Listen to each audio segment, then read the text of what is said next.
Hello friends, welcome to பங்குச்சந்தை YouTube channel. இன்னைக்கு இந்திய பங்குச்சந்தை ஒரு நல்ல ஏற்றத்தை கொடுத்துருக்கு. அந்த டேட்டாவெல்லாம் பார்க்கலாம். அடுத்ததா கொச்சின் ஷிப்யார்டு இன்னைக்கு இன்ட்ராடேல ஒரு 18% க்ரோ ஆயிருக்கு. இதுக்கெல்லாம் என்ன காரணம்? மகசேல் டக் ஷிப்பில்டர்ஸ் இன்னைக்கு ஒரு 9% கிட்ட க்ரோ ஆயிருக்கு. Shipping corporation of India limited ஒரு 10% கிட்ட க்ரோ ஆயிருக்கு. இதுக்கெல்லாம் என்ன காரணம் சொல்றாங்க? அடுத்ததா ஷேர் மார்க்கெட் பிகினர்ஸ்க்கு இந்த வீடியோல நான் ஒரு டிப்ஸ் ஒன்று சொல்லியிருக்கேன். அது ஒரு முக்கியமான டிப்ஸ். அதனால இந்த வீடியோவை ஸ்கிப் பண்ணாம பாருங்க. எங்களுடைய வீடியோ உங்களுக்கு யூஸ்ஃபுல்லா இருந்துச்சுன்னா லைக் பண்ணி சப்ஸ்கிரைப் பண்ணுங்க. அது இல்லாம உங்களுடைய ஃப்ரெண்ட்ஸ் அண்ட் ரிலேட்டிவ்ஸ்க்கு ஷேர் பண்ணுங்க. இப்போ வாங்க வீடியோக்குள்ள போகலாம்.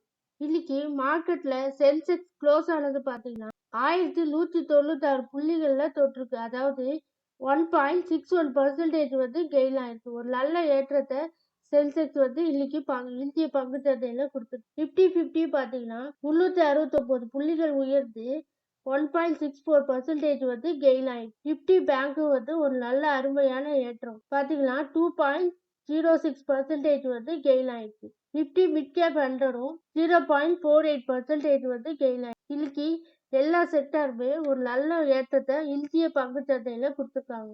இந்த ஏற்றம் எது வரைக்கும் தொடரும் தெரியல. அதனால எல்லா இன்வெஸ்டரும் கொஞ்சம் கவனமா இருக்குது.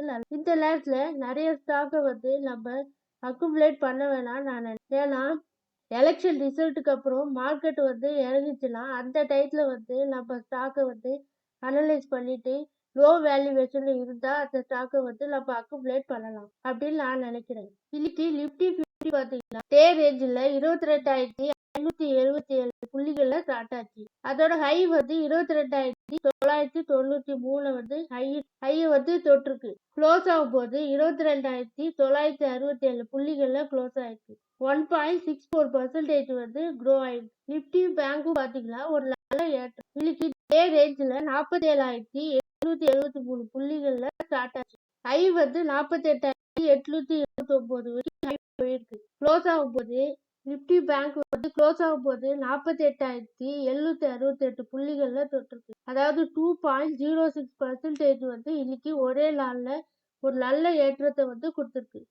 நிப்டி பேங்க் F&Oல மோஸ்ட் ஆக்டிவ் ஸ்டாக்ஸா இருந்த ஸ்டாக்ஸ் என்னென்னா IRFC, rail Vikas, Cochin shipyard, HDFC bank.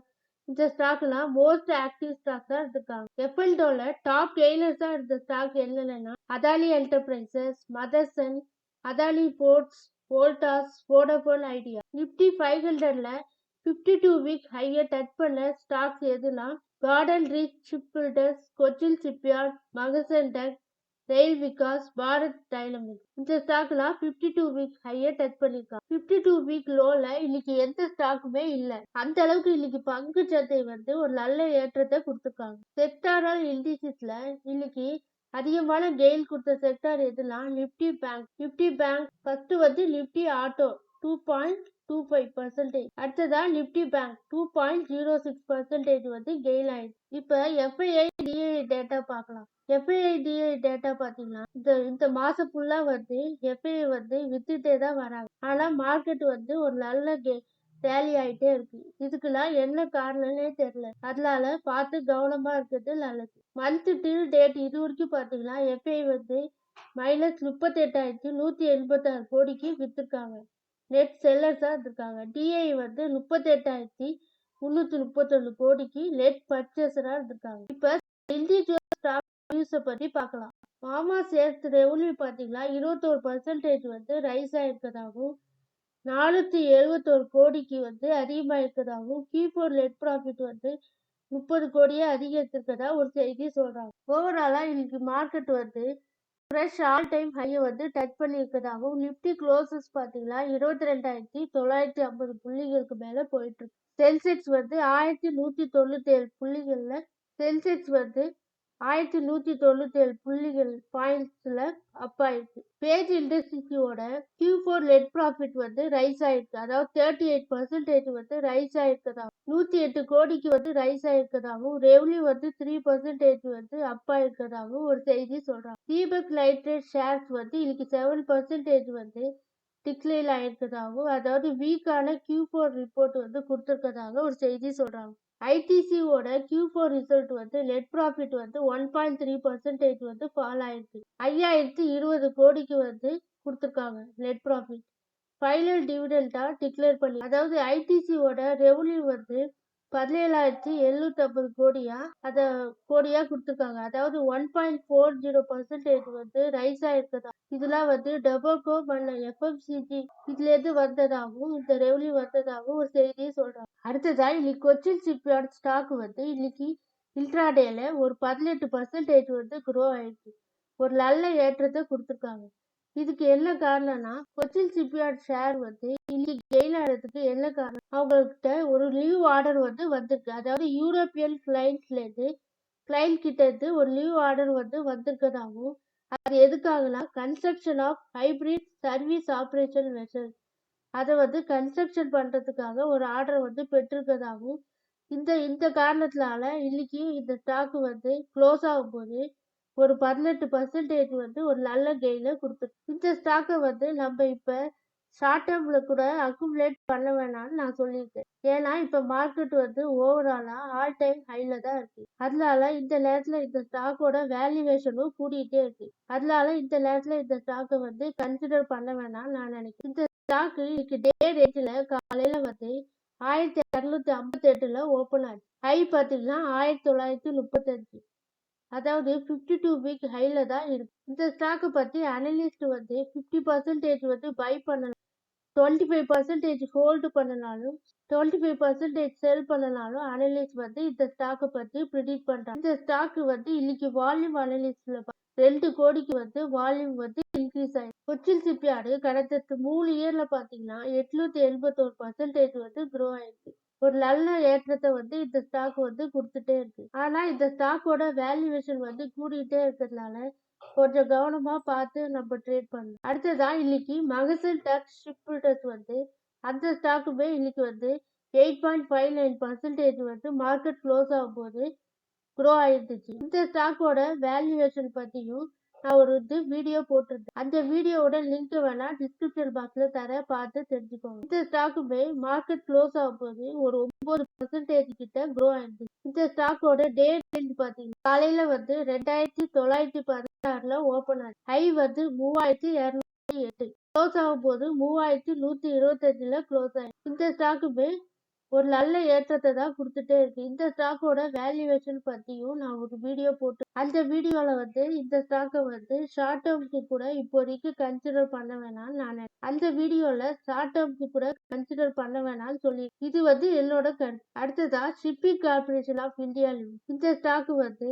இன்னைக்கு ஒரு 10% வந்து கெயின் ஆச்சு. இன்னைக்கு இன்ட்ராடேல 10% வந்து கெயின் ஆச்சு. இதுக்கு என்ன ஒரு காரணம் சொல்றாங்க, உங்களோட சேல்ஸ் வந்து 10.92% வந்து க்ரோ இருக்கிறதாகவும், ஒரு நல்ல ஆர்டர் வந்து இந்த ஸ்டாக் வந்து வைத்திருக்கிறதாகவும், அந்த காரணத்துல இந்த ஸ்டாக் வந்து இன்னைக்கு ஒரு 10% வந்து க்ரோ ஆயிருக்கு. ஒரு டாப் லைன் கான்ட்ராக்ஷன் வந்து கிடைச்சிருக்கிறதாகவும், அந்த காரணத்தினால இந்த ஸ்டாக் வந்து இன்னைக்கு ஒரு 10% வந்து க்ரோ ஆயிருக்கு. இந்த ஸ்டாக்கோட 5 இயர்ஸ் ரிட்டர்ன் எவ்வளவு கொடுத்துருக்குன்னு பாத்தீங்கன்னா 747% வந்து கொடுத்துருக்கு. 3 இயர்ஸ்ல 129% வந்து கொடுத்துருக்கு. 1 இயர்ல பாத்தீங்கன்னா 174% வந்து இந்த ஸ்டாக் வந்து ஒரு நல்ல கெயில வந்து கொடுத்துருக்கு. இந்த ஸ்டாக்னா என்னோட ரேடார்ல இருக்கு. ஆனா இந்த ஸ்டாக்கோட வேல்யூவேஷனும் இப்ப கூடிட்டே தான். இந்த ஸ்டாக்கை வந்து இப்போதைக்கு நம்ம வாங்கலாமா வேண்டாமான்னு ஸ்கிரீனர்ல பார்க்கலாம். இந்த ஸ்டாக்கோட பிஎஸ் கம்பெனியோட கம்பேர் பண்ண பிஇ வேல்யூவேஷன் வந்து கொஞ்சம் சுமாரா இருக்கு. அதாவது ஜிஇ ஷிப்பிங்கோட அந்த கம்பெனியோட கம்பேர் பண்ணும்போது கொஞ்சம் அதிகமா பிஇ வேல்யூவேஷன் வந்து 19ல இருக்கு. இவி பை எபிட்டா ஆனா பரவாயில்ல, புக் வேல்யூவும் பரவாயில்ல, டெப்ட் ஈக்விட்டி பரவாயில்ல, 0.42% வந்து இருக்கு. ஆர்ஓஇ பரவாயில்ல, ஆர்ஓசியும் பரவாயில்ல. ஆர்ஓஇ பாத்தீங்கன்னா 9ல இருக்கு, ஆர்ஓசிஇ 7. கரண்ட் ரேஷியோ நல்லா இருக்கு. ஆனா பிரைஸ் டு சேல்ஸ் பாத்தீங்கன்னா கொஞ்சம் அதிகமா ஓரளவு பரவாயில்ல. ஆனா ஷார்ட் டேர்ம்க்கு இந்த ஸ்டாக்கை வந்து கன்சிடர் பண்ணணும்னு நினைக்கிறவங்க கன்சிடர் பண்ணலாம். ஆனா லாங் டேர்ம்க்கு இந்த ஸ்டாக்கை வந்து இப்போதைக்கு கன்சிடர் பண்ண வேண்டாம். இந்த ஸ்டாக்கை பத்தி உங்களுக்கு ஏதாவது கருத்து இருந்துச்சுன்னா கமெண்ட் பாக்ஸ்ல சொல்லுங்க. இந்த ஸ்டாக்ல பாத்தீங்கன்னா பிரைஸ் சிஏஜிஆர், அதாவது கம்பவுண்ட் ஆனுவல் growth ரேட் வந்து ஸ்டாக் பிரைஸோட கம்பவுண்ட் ஆனுவல் growth ரேட் வந்து நல்லா கடந்த 1 இயர்ல 175% வந்து இந்த ஸ்டாக் வந்து ஒரு நல்ல ஏற்றத்தை வந்து கொடுத்துருக்கு. ஆனா compound profit growth, compound sales growth எல்லாமே கொஞ்சம் டிக்ளைன் ஆயிடுச்சு. இந்த வேல்யூவேஷனும் நீங்க செக் பண்ணிட்டு வாங்கலாமா வேண்டாமான்னு ஒரு டிசிஷன் எடுங்க. ரிட்டர்ன் ஆன் ஈக்விட்டி பாத்தீங்கன்னா கடந்த லாஸ்ட் இயர்ல பாத்தீங்கன்னா 9% தான் கொடுத்துருக்கு. ஆனா ஸ்டாக் பிரைஸ் வந்து சிஏஜிஆர் வந்து 175% வந்து கடந்த 1 இயர்ல ஒரு நல்ல ஸ்டாக் பிரைஸ் வந்து கெயின் ஆயிருக்கு. அடுத்ததா இன்னைக்கு வீடியோல ஷேர் மார்க்கெட் பிகினர்ஸுக்கு நான் ஒரு டிப்ஸ் டெய்லி ஒரு டிப்ஸ் ஒன்று சொல்லிட்டு இருக்கேன் ஒவ்வொரு வீடியோ. அதனால இந்த வீடியோவை ஸ்கிப் பண்ணாம பாருங்க. பிகினர்ஸா இருக்கவங்களுக்கு யூஸ்ஃபுல்லா இருக்கும். இன்னைக்கு பார்க்கக்கூடிய டிப்ஸ் என்னன்னா, வேல்யூ இன்வெஸ்டிங்ல ஃபர்ஸ்ட் டாபிக், அதாவது முக்கியமான டாபிக். வேல்யூ இன்வெஸ்டிங்னா ஃபண்டமெண்டல் அனலிஸ் வந்து எப்படி பண்றது. ஃபண்டமெண்டல் அனலிஸ் வந்து நமக்கு தெரிஞ்சாதான் ஒரு ஸ்டாக்கோட வேல்யூவேஷன் வந்து எப்படி இருக்கு, இந்த நேரத்துல வாங்கலாமா வேண்டாமான்னு நம்ம அனலைஸ் பண்றதுக்கு யூஸ்ஃபுல்லா இருக்கும். அதுல ஃபர்ஸ்ட் டாபிக் என்ன பார்க்க போறோம், மார்க்கெட் கேபிட்டலைசேஷன். மார்க்கெட் கேபிட்டலைசேஷன்லாம் என்னன்னா, உதாரணத்துக்கு நம்ம இப்போ வந்து ஒரு பேங்க்ல வந்து ஒரு 10,000 இன்வெஸ்ட்மெண்ட் பண்ணலாம்னு முடிவு எடுத்திருக்கோம். ஆனா எந்த பேங்க்ல போடுறது, அந்த பேங்கோட மொத்த சொத்து மதிப்பு எவ்வளவு இருக்கு, அந்த பேங்க் வந்து நல்ல பேங்க், நமக்கு நல்ல வட்டி தருவாங்க, வட்டி வந்து அதிகமா எந்த பேங்க்ல தராங்கன்னு ஃபர்ஸ்ட் பார்க்கணும். அதுக்கப்புறம் வந்து அந்த பேங்கோட சொத்து மதிப்பு எவ்வளவு, அந்த பேங்கோட மொத்த மார்க்கெட் கேபிட்டலைசேஷன் எவ்வளவு, இதெல்லாம் அனலைஸ் பண்ணிட்டு தான் நம்ம ஒரு பேங்க்ல வந்து பிக்ஸ்டு டெபாசிட் போடணும். அப்படி போட்டோம்னா நமக்கு வந்து ஒரு நல்ல ரிட்டர்ன்ஸ் வந்து கிடைக்கும். அது இல்லாம சப்போஸ் அந்த பேங்க் வந்து திவால் ஆகுற மாதிரி இருந்து அவங்களுடைய மார்க்கெட் கேபிட்டலைசேஷன், அதாவது மொத்த சொத்து மதிப்பு அதிகமா, நமக்கு வந்து அந்த பணம் வந்து ஒரு கேரண்டியா ரிட்டர்ன். அதனால்தான் நம்ம வந்து ஷேர் மார்க்கெட்லயும் மார்க்கெட் கேபிட்டலைசேஷன் வந்து அதிகமா உள்ள கம்பெனியா பார்த்து, அதாவது லார்ஜ் கேப் ஸ்டாக்கா வந்து பார்த்து நம்ம செலக்ட் பண்ணி போட்டோம்னா அந்த கம்பெனி வந்து நமக்கு திவால் ஆனாலும் நம்மளுடைய பணம் வந்து நமக்கு கேரண்டியா ரிட்டர்ன் வரும். இந்த மார்க்கெட் கேபிட்டலைசேஷன், இதுதான் மார்க்கெட் கேபிட்டலைசேஷன்.